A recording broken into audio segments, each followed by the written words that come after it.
Hey everyone, and welcome. Today we're tackling a really interesting problem that combines array logic with a bit of optimization. It's called maximize subarrays after removing one conflicting pair. Don't let the long name scare you, we'll break it down step by step. Let's get started. Okay, so let's first understand the mission. The problem gives us a number n, which just means we have an array called nums, containing numbers from 1 to num. We also get a list of conflicting pairs. A conflicting pair, say A and B, means that A and B are not allowed to appear in the same subarray together. So our main goal is to count valid subarrays. A subarray is just a continuous part of the original array.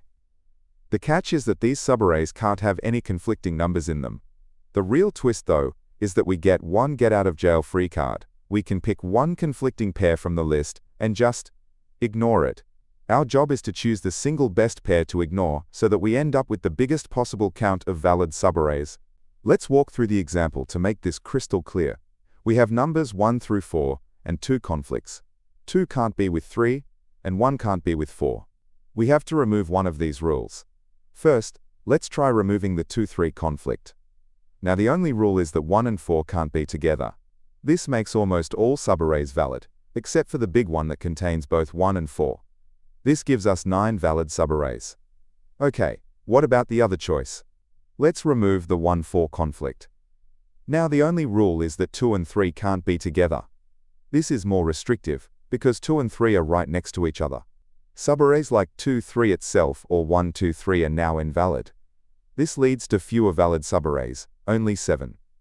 Comparing the two options, 9 is the winner. So our answer is 9. Alright, let's build our strategy. This problem can feel complex, so let's start with a simpler version. Imagine we couldn't delete any pairs. How would we count the valid subarrays then? We can go through the array from left to right. For each possible starting position, let's call it I. We ask, how far can I extend this subarray to the right before I hit a problem? The problem would be including a number that conflicts with something already in our subarray. Once we find the furthest we can go, say to position j, then we know all subarrays starting at I and ending at or before j are valid. So for any starting number A, the key is to find its first troublemaker to the right. This is the conflicting number B that appears earliest in the rest of the array. This B sets a boundary. Our subarray can go right up to the spot before B, but no further. Doing this search over and over again for every starting point would be slow. A much smarter way is to do some prep work.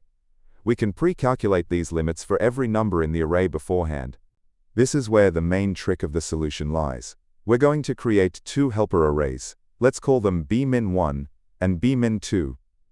For each number in our main array, bmin1 will store the position of its closest troublemaker to the right, and bmin2 will store the position of its second closest troublemaker.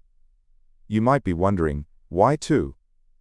Well, remember our get-out-of-jail-free card. When we choose to ignore a conflicting pair, we're essentially removing our closest troublemaker.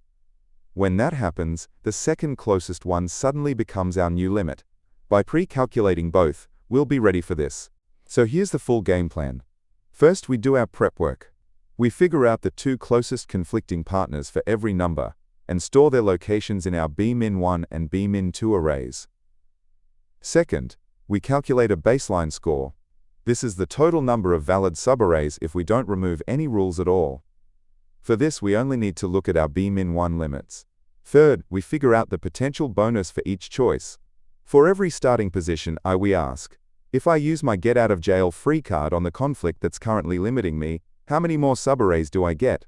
This bonus is simply the distance between our new limit from bmin2 and our old limit from bmin1. Finally, we just add the biggest bonus we found to our baseline score. That gives us our maximum possible total. Alright, let's look at the Python code. We'll break it down piece by piece. First up is the pre-computation. We create two dictionaries, which we can call pair1 and pair2, to store the conflicting numbers. A default value of n+1 is a nice trick to represent no conflict.